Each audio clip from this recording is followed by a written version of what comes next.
शिव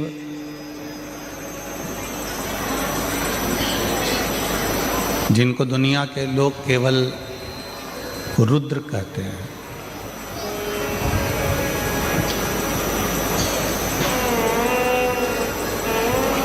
शिव जिनको दुनिया के लोग केवल क्रोध कहते हैं,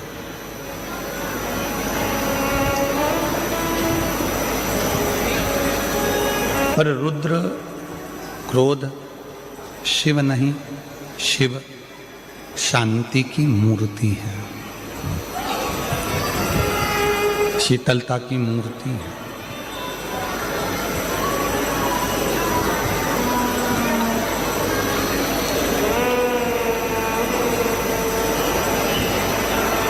और जिसमें बहुत बड़प्पन होता है उसमें शीतलता होती है।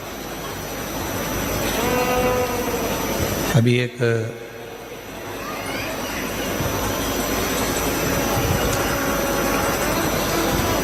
भाई चांदी का त्रिशूल लेकर आए, उद्योगपति हैं, एक बार जोरदार ताली बजाओ उनके लिए भी।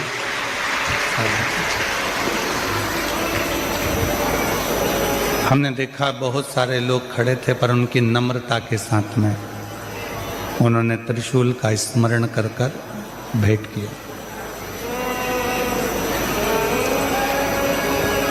ऐसे कई उदाहरण आपकी और हमारी जिंदगी में रोज प्रतिदिन देखने को मिलते हैं, प्रतिदिन दर्शन को मिलते हैं। व्यक्ति की जितनी बड़प्पन होती चली जाती है, व्यक्ति जितना विद्वान होता चले जाता है, उसमें धन, वैभव, प्रतिष्ठा, यश, कीर्ति आदि कादि जब उसमें बढ़ने लगे तो उसका सबसे बड़ा एक गुण जिंदगी में आ जाता है, उसकी नम्रता, उसकी सरलता।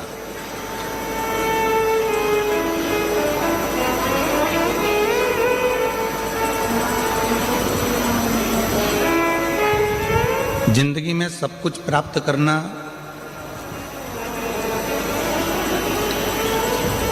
बहुत सरल है, पर सरलता को प्राप्त करना बहुत कठिन है, बहुत कठिन।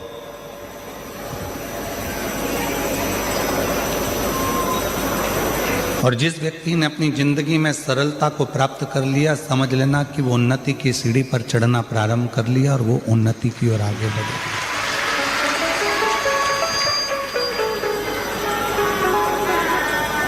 देवताओं को केवल देव कहते हैं, पर मेरे ओगड़दानी को तो देवों के भी देव महादेव कहते हैं। ये केवल महादेव संबोधन कोई छोटा मोटा संबोधन नहीं है कि जिसमें हमने भगवान को महादेव कह दिया। महादेव संबोधन वो संबोधन है कि सारे देवताओं के भी हृदय में जो निवास करते हैं। कोई भगवान विष्णु से जाकर पूछे कि आप किसकी आराधना करते हो, तो भगवान नारायण कहेंगे मैं शिव की आराधना करता हूँ।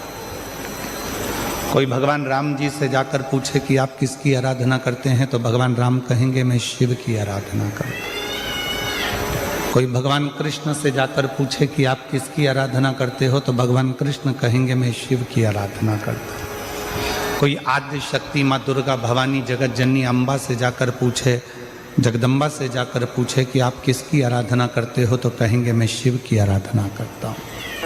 कोई परम शक्ति, कोई पितृ, कोई कुलदेव, कोई ग्राम देव, कोई स्थान देव से जाकर पूछे आप किसकी आराधना करते हो, तो सारे देवता कहेंगे हम शिव की आराधना करते हैं।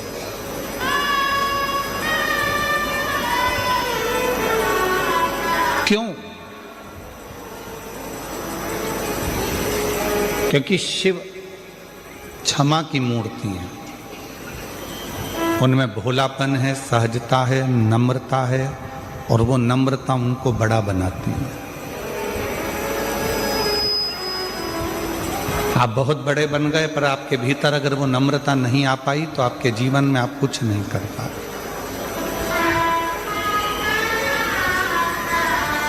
आपकी जिंदगी में नम्रता, सहजता, सरलता ही आपके जीवन को सफलता देती है।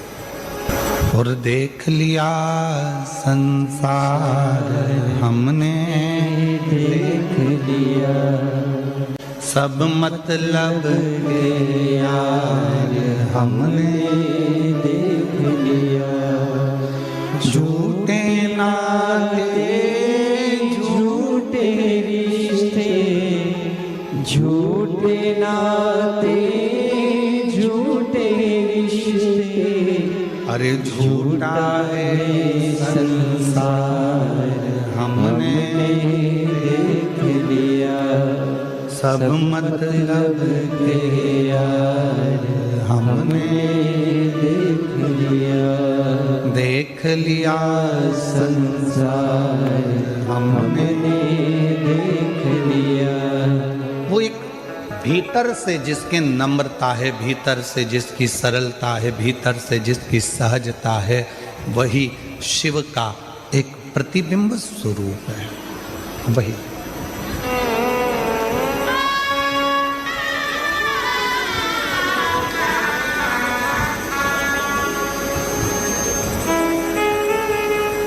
छोटू भाई, जब मिश्रा जी और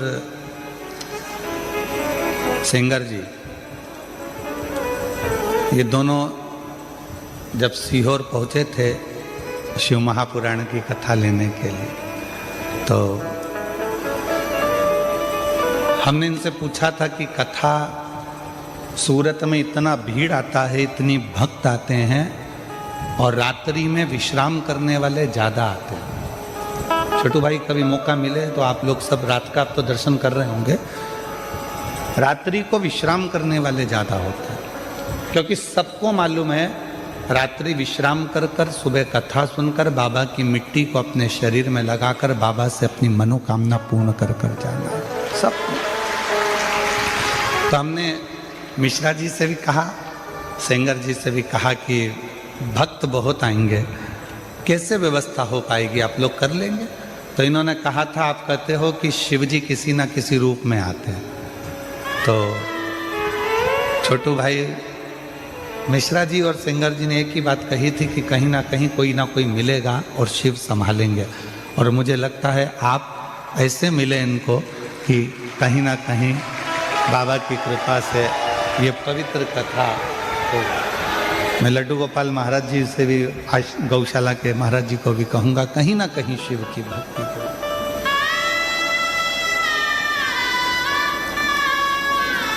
और कल की सूचना मिली हमको, इतना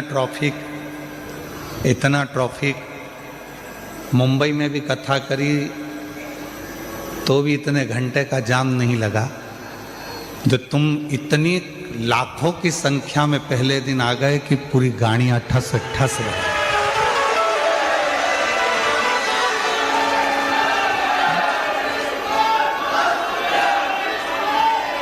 पूरी गाड़ियां ठस ठस भरा गई। पर एक निवेदन आप लोगों से कहेंगे, आप लोग अगर स्वीकार करेंगे तो, कि अपनी गाड़ियों को, चाहे मोटरसाइकिल हो, चाहे फोर व्हीलर हो, चाहे ऑटो हो, चाहे रिक्शा हो, उसको धीरे धीरे चलाओ, आराम से चलाओ। कथा में आए हो तो ये सोच कर जाओ कि हो सकता है कि 1 घंटे कथा ज़्यादा चल गई, इसलिए हमको घर पहुंचने में 1 घंटे की देरी रहेगी। पर धीरे धीरे हम थोड़ा स्लो चलो, हेलमेट लगा कर रखो, सीट बेल्ट बांध कर रखो और लक्ष्य ध्यान में रखो। थोड़ा धीमा धीमा आराम से जाओ, आराम से। एक होती है गाड़ी की चाबी, एक होती है बंगले की चाबी, एक होती है तिजोरी की चाबी, एक होती है फैक्ट्री की चाबी, एक होती है दुकान की चाबी, और एक होती है ऊपर छत पर जाने वाली दरवाजे की चाबी। इन सब चाबियों में सारी चाबियां जल्दी मिल जाती है। फैक्ट्री की चाबी भी आपको जल्दी मिल जाएगी, रखोगे जहाँ मिल जाएगी, और गाड़ी की चाबी भी जहाँ रखो वहाँ मिल जाएगी, लॉकर की चाबी भी मिल जाएगी, दुकान की चाबी भी मिल जाएगी। बस एक जगह की चाबी कहीं ना कहीं घूमती रहती है, वो छत की चाबी है, ऊपर जाने वाली चाबी। ये चाबी बड़ी मुश्किल से मिलती है, बड़ी मुश्किल। ढूंढते रहो, क्यों? छत की चाबी तुम्हारे पास है क्या? नहीं। छत की चाबी तुम्हारे पास है क्या? नहीं। छत की चाबी कहाँ रखी है जरा देखो। वो छत की जो चाबी होती है वो कहीं ना कहीं खो जाती है। उसी तरह संसार में, दुनिया में धन दौलत संपदा की चाबी तो कहीं पर भी प्राप्त हो सकती है, पर शंकर के पास जाने वाली चाबी खोई हुई है। उसको ढूंढना शिव महापुराण में है। उसको खोजने के लिए हम भगवान शंकर की अविरल कथा में आए। हम भगवान शिव की पवित्र कथा में उस चाबी को खोजने के लिए आए। उस चाबी,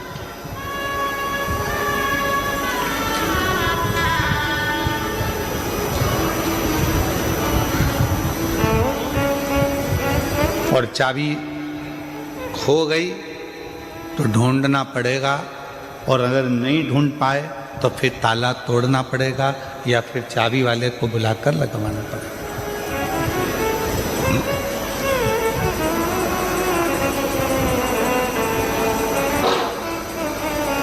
दुनिया के लोग कहते हैं कि शिव मिलेगा कैसे, शंकर कैसे प्राप्त हो?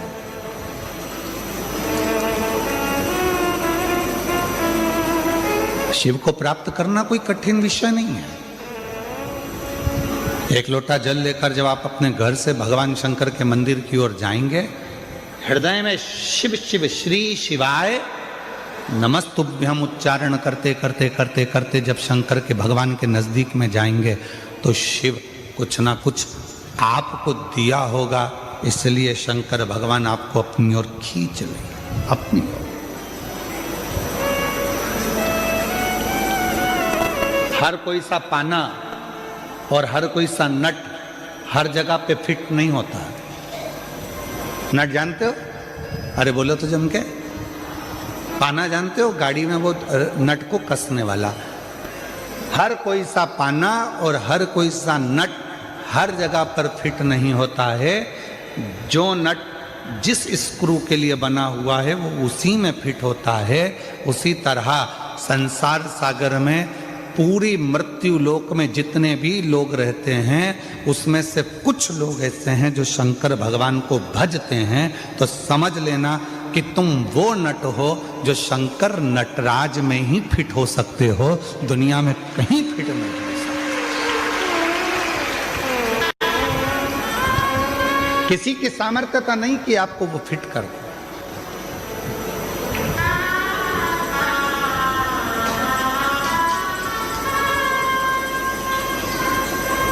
किसी की सामर्थ्यता।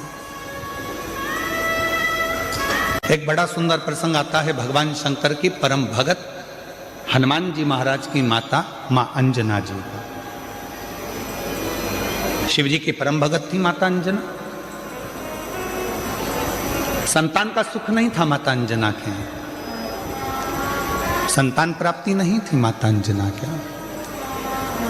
जब माता अंजना के यहाँ पर औलाद नहीं थी, संतान नहीं थी, तो बड़ी हताश रहती थी। राजा केसरी ने यज्ञ करवाया तो भी माता अंजना के घर में संतान नहीं हुई। बड़े बड़े अनुष्ठान करवाए राजा केसरी ने, फिर भी माता अंजना के गर्भ से औलाद नहीं हुई।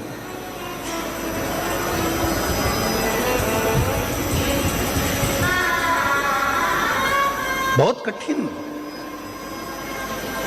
यज्ञ करवाए, अनुष्ठान करवाए, साधना करवाई, व्रत करवाए, उद्यापन करवाए, पर अंजना के घर में, मां अंजना के यहाँ संतान का सुख नहीं। सब कुछ करा और यही तो भगवान कृष्ण के यहाँ भी हुआ था। भगवान कृष्ण की 16,108 रानियां और 16,108 रानियों से जब संतान नहीं हुई भगवान कृष्ण के यहाँ, तब भगवान कृष्ण ने गर्गाचार्य बाबा से पूछा कि मेरे घर में औलाद क्यों नहीं होती है, क्या कारण है, मेरे घर संतान नहीं है। भगवान कृष्ण ने गर्गाचार्य बाबा को बुलाकर पूछा तो गर्गाचार्य बाबा ने कहा, एक कृष्ण, तुम एक एक रानी के साथ में 11-11 दिन तक शंकर भगवान के पार्थिव लिंग का पूजन करो तो तुम्हारे घर में औलाद जरूर होगी। और भगवान कृष्ण 16,108 रानियों के साथ में एक एक रानी के साथ में बैठकर 11-11 दिन तक शंकर भगवान के पार्थिव शिवलिंग का पूजन करा। तब भगवान शंकर प्रसन्न होकर वर दे दिए, हे कृष्ण, तुमने अपनी रानियों के साथ 16,108 रानियों के साथ एक एक रानी के साथ अलग अलग बैठकर मेरा 11-11 दिन तक पूजन करा है। मैं तुम्हें वर प्रदान करता हूं कि तुम्हारी एक एक रानी से 11-11 संतान होगी। और भगवान शंकर की कृपा से भगवान कृष्ण के घर में 1,77,186 बच्चे हुए, ये शिव की कृपा से। 10 छोरा 1 छोरी, 10 लड़का 1 लड़की, 10 डीकरा 1 डीकरी, और महाराष्ट्र में कहते 10 मुलगा 1 मुलगी। शिव की कृपा से आज हम जब जहां ठहरे हुए हैं तो हम जिस जगह पे ठहरे हैं उसके सामने वाली बिल्डिंग में से आज कोई हाथ हिलाकर पूछ रहा था, केम छो?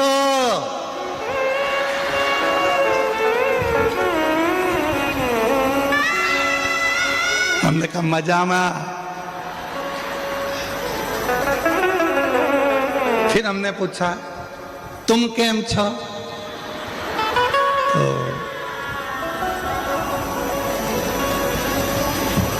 वो बोला नीचे वाले तुमसे मिलने नहीं दे रहे, तो क्या केम छो, मिलने भी तो दे।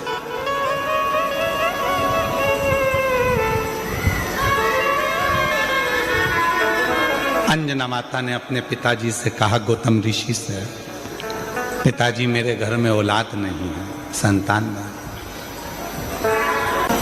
इसीलिए मेरा तू ही तो हमदर्द है जिसे हर दर्द कहता हूँ, दुनिया के आगे प्रभु चुपचाप में रहता हूँ, दुनिया के आगे प्रभु चुपचाप में रहता हूँ, मेरा तू ही तो हमदर्द है जिसे हर दर्द कहता हूँ, मेरा तू ही तो हमदर्द है जिसे हर दर्द कहता हूँ। आया नजर ना कोई भी अपना जब मुझको दरकार थी, जब मुझको दरकार थी, तब मेरे पथ का जीवन के रथ का तू ही बना सारथी, तू ही बना सारथी। भोले ने करी है कदम पे ये मेहरबानियाँ, मेरा तू ही तो हमदर्द है जिसे हर दर्द कहता हूँ, मेरा तू ही तो हमदर्द है जिसे हर दर्द कहता हूँ। किससे कहें? ब्रह्मा ब्रह्म लोक में रह रहे हैं, भगवान विष्णु वैकुंठ लोक में रह रहे हैं, इंद्र इंद्र लोक में रह रहे हैं, गरुण गरुण लोक में रह रहे हैं, वरुण वरुण लोक में रह रहे हैं। सब अपने अपने लोक में निवास कर रहे हैं। केवल एक 33 कोटि देवता में केवल एक देवता है, वो देव अधिदेव महादेव है, जो इस पृथ्वी पर रहता है और उससे जो कहा जाता है वो दिल से सुनकर हमारी झोली खुशियों से भर देता है। एक देव, और वह देव अधिदेव महादेव। बोल बम का नारा है, सारी समस्या का हल श्री शिवाय। केवल एक देव है और वह देव अधिदेव महादेव है, जो पृथ्वी पर रहते हैं, मृत्यु लोक में रहते हैं। कभी आपने शंकर भगवान को किसी सिंहासन पर नहीं देखा, कभी आपने शंकर भगवान को किसी ऊंचे स्थान पर नहीं देखा। शंकर भगवान को देखा तो एक पत्थर पर, एक पर्वत पर, एक पहाड़ी पर बैठे हुए देखा। क्यों? ये पहाड़ी, ये पत्थर, ये पर्वत सब मृत्यु लोक में हैं, इसलिए मेरा शिव भी इस पृथ्वी लोक में, मृत्यु लोक में रहता है।